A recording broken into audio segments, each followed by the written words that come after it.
It's never too early to start preparing for plein air season, and although it's still freezing cold here in the Scottish Highlands, I've been finding creative ways to paint from life and hone my skills and my travel setup.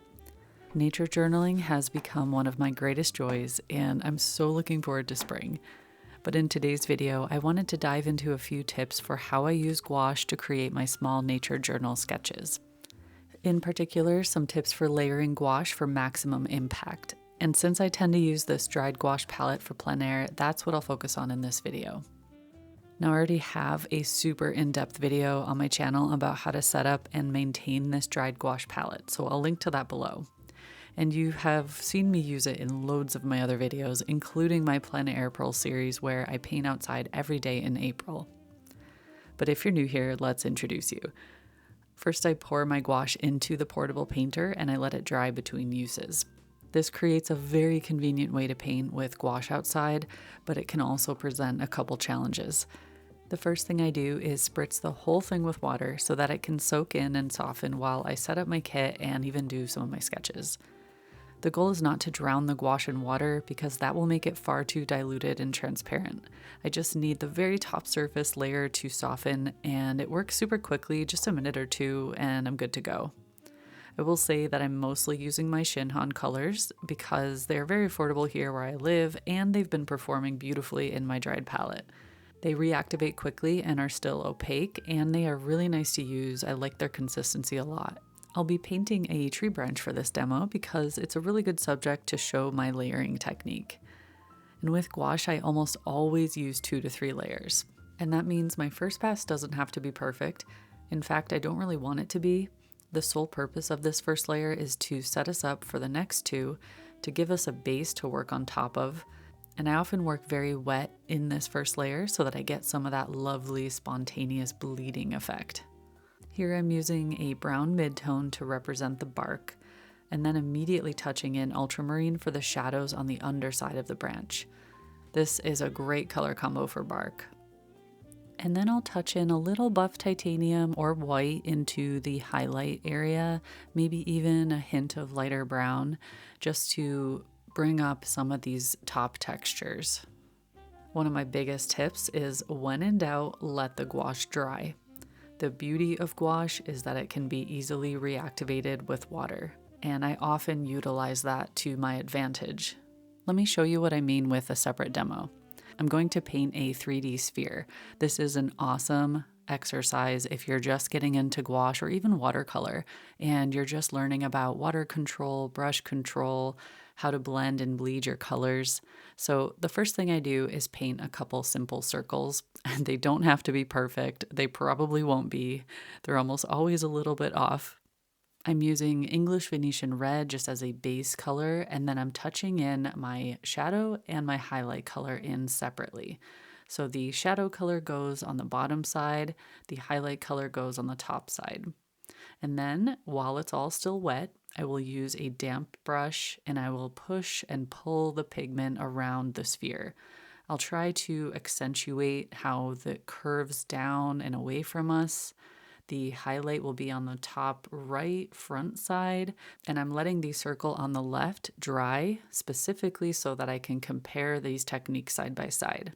So using gouache wet into wet is a big challenge because if you're not careful and you use too much water, you can actually lift the paint right off the page and reveal the paper below. So this exercise is really good for practicing brush and water control. In a second, we'll do another example a little slower, but I just wanted to show you this as an example of how quickly you can move and blend the gouache while it's wet. And then for the dried circle on the left, I'll show you how you can just place some dark color on the bottom and light color on the top right, as the same way we did in the wet example, but you'll see it just lays on kind of chunky looking. And the whole point of this is to show how forgiving gouache is and how you don't need to rush at all. Sure, you can do it all in a wet into wet layer, and it's actually pretty fun to do it that way. But here I'm layering color on top of dried paint. And now I come in with a damp brush and I again push and pull the pigment and it's going to reactivate that red color below. So it'll allow me to blend even though I let it dry completely first. So if you paint something with gouache and then in a year from now you decide to change something, you can do that as long as you didn't seal the painting. Even though when I'm outside, I am painting pretty fast and I want my layers and my colors to dry quickly. Sometimes at home, I'll do much more detailed studies, and having time between layers like this is such a blessing. Let's do it again, and this time feel free to pause and paint along with me. Hello everyone, quick little editing break because I have a really exciting announcement. Do you remember these? These are my gouache subscription boxes. There are 12 of them because up until today, they've been available as a subscription over the course of 6 to 12 months. This has been such a fun project. This is a collaboration with Craftamo, the same company who makes my custom brushes. But starting today, for the first time ever, the boxes are available individually. We've got trees, we've got flowers, we've got snow, we've got forests, we've got all sorts of things. So if you've been enjoying my instruction today and have been finding these tips helpful and you want to learn gouache in a deeper level, these are an awesome step towards that. Each box comes with a full-length tutorial, which is step-by-step, and that includes my concept sketches, how I go from a pencil sketch to a little color study, and then we jump into the full-length tutorial. And each box comes with a selection of brushes, paint, and paper so that you can just jump straight in.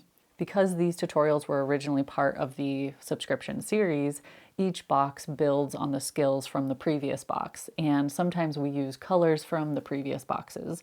So now and then in the tutorial, I'll say, grab the color yellow from this box or the brush from this box.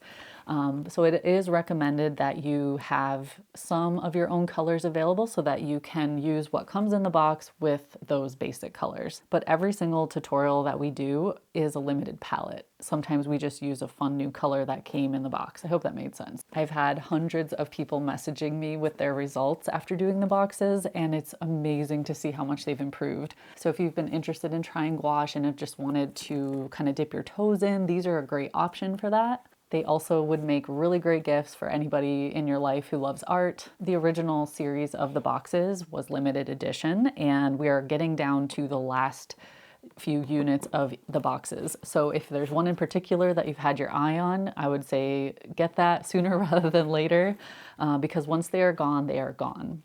So I'll leave a link in the description for that information, and I hope you enjoy. Okay, back to the video. So again, paint 2 circles. One of them we will work wet into wet and the other one will be dry. In the wet circle, we want to immediately touch in our shadow color. In this case, just some ultramarine, or you could even use some kind of fun phthalo blue if you want it to be really saturated. As a highlight, I'll use white, and you don't need a lot of white. In fact, I like to think of white gouache as kind of a bully when it comes to color mixing, because once you get white into the mix, it really starts to take over. It's hard to get rid of, it's hard to layer on top of without reactivating it. And I know the same thing happens with oil painting and acrylics, so you might be familiar with that idea already. But with gouache, it is especially difficult to get rid of white once it's in there. This is why we often wait until the very end to touch in our white. So to kind of recap the strategy in making these spheres, you start with a base color, sort of a mid-tone color, and then you touch in your darks, your shadow color, and then your highlights, all separate. Then in between those colors, you can just use a soft, wet, clean brush and push and pull the pigment together. Or sometimes, in this case, I'll use that base color to push and pull the pigments together. It's a little tricky, and this does take a lot of getting used to. The reason this is a great exercise is because if you have too much water on your brush, the whole thing will be really goopy. If you don't have enough water on your brush, the colors will be difficult to blend. So it forces you to get really familiar with how much water is on your brush, how much pressure you're using, the different directional brush strokes you're using, and all of that good stuff. And this will serve you so well when it comes to painting objects and, a subject from life. For me, this whole idea of when in doubt, let the gouache dry came about just purely as a result of using this dried gouache palette and often getting distracted and walking away from my painting and realizing everything was dry. But once you get used to this strategy and being patient and learning how to blend and reactivate the layers, it opens up a whole new world of freedom. I utilize this basic technique in every single painting I do, whether I'm working in several layers or placing colors side by side and blending between them. Being able to anticipate the movement and blending of gouache is really important, and it only really comes after a lot of brush mileage. So if you're just getting started, don't worry, it does get easier. Okay, back to this branch study. I want to wait for the first layer to completely dry before moving on. The first layer was very diluted, and that is going to help the pigment sink into the paper. And then all of my future layers should get progressively thicker, but not too thick. If you paint with gouache too thick, it can crack and crumble off the page later, but you don't really need it to be super thick to see that opacity. I usually try to use as little water as possible in my top layers because this helps the paint stay opaque, but you do need just a little water to help the paint flow.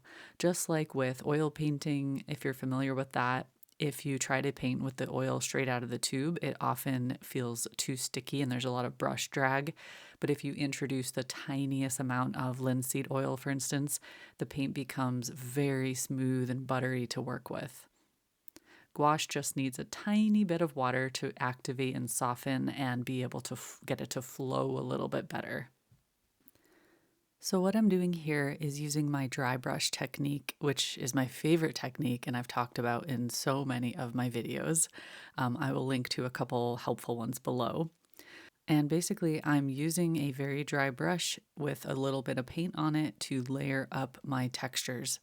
In the highlight area of the bark, I'm using lighter textures, so it might be brown mixed with a little bit of white or buff titanium or raw sienna, whatever my lighter brown is. And then in the shadow area, I'm layering on a little bit of lavender or lilac or even light blue and just breaking up those solid colors a little bit. Once I get my base branch finished, I will then start adding some of the other smaller branches coming off of it. And again, the beauty of gouache is there's no rush to do all of these separate elements. You can add them at any time and blend into the existing layers. As you can see, that secondary branch I added on the underside is in shadow, so I mostly used my bluish mix. And the top branch that comes up off to the top right is lighter, and I'm using much more light brown. And then I'm going to do the same thing where I layer on the second color once it dries. And gouache dries really quickly. So the great thing about these small studies is that they really don't take long and you can layer and layer and layer in a pretty short amount of time. I do want to mention that in order to do these small nature studies and make them realistic, it helps to have a basic understanding of light in the landscape, and that's where studying from life comes in. So as you know, mostly I paint outside. Obviously right now it's winter, so I'm doing a lot of indoor studies, but I'm also staring out my window at whatever I can see and painting it from life. Seeing how light interacts with real objects in real life, not in a flattened photograph, really helps me learn these basics and makes my landscapes much more realistic. Even if you want to be very stylized or very painterly, having that understanding of color and light in the landscape and in the natural elements is really going to help you achieve any style you want with less effort, less confusion. And I feel so lucky that I have these beautiful moss-covered trees right outside my window, and it's a big reason that I've been painting them a lot lately. Okay, before I add some moss to the branch, I want to make sure I capture some of my color notes that I've been using so far. Making color notes has become such an important part of my process, not only in this act of studying as I go, but also just for future reference. I can quickly glance at this page and see exactly how I made this branch. If I like it, I can repeat the strategy. If I don't, I can make little adjustments in the future. When I teach my workshops, I get a lot of comments about how interesting or surprising it is, about how many notes I take during my studies and how many little scribbles I make along the way, even sometimes on top of my landscapes. And it's just my personal way of learning. I know everyone has their own strategy, but I've seen my students improve so much by doing these color notes in their own studies. So definitely give it a try if you haven't yet. When it comes to painting anything where light can penetrate in or through the object, like a bush or a tree with lots of branches or moss, for instance, I find that it's often easier to start with the darker base color and then layer up the lighter areas and the lighter textures and the highlights on top of that, rather than putting a base color down and then adding the darks and then the lights separately. The reason for this is because underneath this mound of moss, there's going to be a little bit of shadow. And the shadow is what helps the mound of moss stand out in more of a 3D way. So you have to sort of anticipate or know the shape of your moss or your leaves or whatever it is you're doing ahead of time so that you can do these shadow bits first and then layer up on top. When I do the moss, I kind of shift back and forth between using a wet into wet technique and a dry brush technique. It just depends on the exact spot in the painting. But I do find that it helps to combine these two because having some soft areas and some harder edges gives it a little bit more realism. The other thing that's really going to help is using a little bit of a different texture on the moss that I did on the bark. So in the bark, I used a lot of long horizontal or diagonal streaks, and that kind of helped capture the long essence of the bark. In the moss, I want to keep it a little bit more fluffy, so I'm using really short, sharp brush strokes. That's really easy to do with my 1/4 inch flat because it's very, very soft, but I can turn it to the side to get really tiny marks or use it flat in order to fill in a bigger chunk. I love this brush for doing all these little details on the branches. And just in case I haven't mentioned it yet, I will put a link in the description to all of the materials that I used in this painting. So already I can start to see the mound of moss is getting a little bit more 3D, and that's because I'm letting a bit of that dark shadow color peek through at the base, and now I'm layering in my midtones and slowly shifting into the highlights. And in the highlights, the last thing I want to mention is that I love it when my gouache really starts to dry out by the end of my painting because that sticky quality makes it so much easier to get the beautiful brush textures that I want. The dry brush texture becomes so much easier when my white, especially, is really sticky. So that is a little tricky to achieve with my dried gouache palette because I'm constantly monitoring how much water is in my palette. I have to keep it just a little wet in order to get the paint to reactivate, but not too wet so that it's goopy. So, a lot of times when I'm painting like my landscapes, for instance, I will pour out a little pile of white at the beginning of the painting, hoping that by the end of the painting, it's nice and sticky for me. And that's usually the case. But in this little palette, my white is already dry.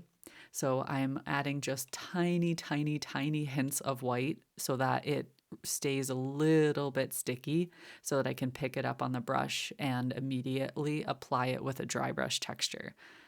This sounds like a lot, but basically what I mean is you kind of have to babysit your palette, make sure it's not overly wet as you go, especially by the end when you're adding all those fun little dry brush textures. Having the palette dry out is ideal. And it's funny because I get so many questions and comments about how to keep the gouache from drying out. But honestly, especially like from the midpoint to the end of the painting, I want my gouache to be much more dry. So I know it might seem counterintuitive, but just, try it. Try it and see how you get on with it. Like, let the gouache dry out. Worst case, you can always spray it and reactivate it again, but just try not to go overboard with the water.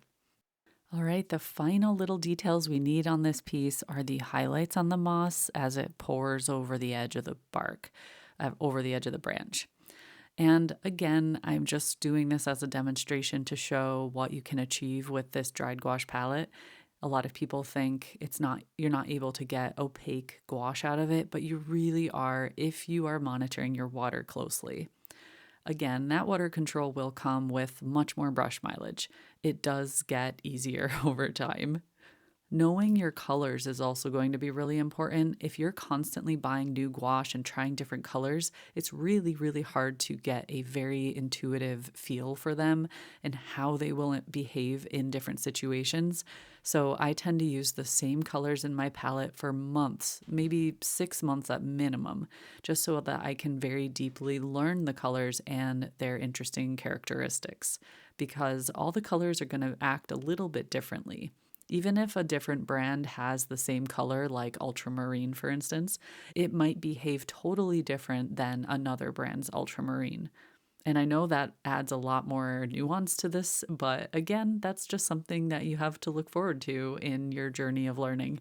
I love finding out about different colors from different brands and trying all sorts of different versions. But in my study palette, I keep it very simple and I go with the same colors over a long period of time. Okay, I thought I was done, but I have one more example to show you. And I'm sorry this video is so long, but I'm trying to pack as much as I can into it so that it can be as helpful as possible. So this is actually a little page in my sketchbook that I started with water-soluble colored pencils on the sofa at night, which is just a very nice, relaxing nightly activity. But in the morning, I looked at it and I was like, I'm just going to paint over this because I don't really feel like finishing it with the pencils. And it gave me a good opportunity to show another strategy, which is painting your different elements of the painting side by side. So I'm using a brown to paint the bark. I'm painting around all of the lichen that is growing on the branch. And then I'll come back in and paint each of those individual clusters of lichen on their own with their own colors. And then if there's any areas that I need to blend between them, I can use the technique I showed you before with a damp brush and just soften some of those edges. This is a really great way if you are someone who really needs to draw your objects out really detailed, and so you don't want to paint over the entire drawing and lose all of your lines. Doing it this way allows you to see everything you drew and keep it very detailed, but it comes with a caveat that it is a lot more time consuming and a little bit more tedious because you are painting around all of your little elements. Each strategy is going to have its own benefits.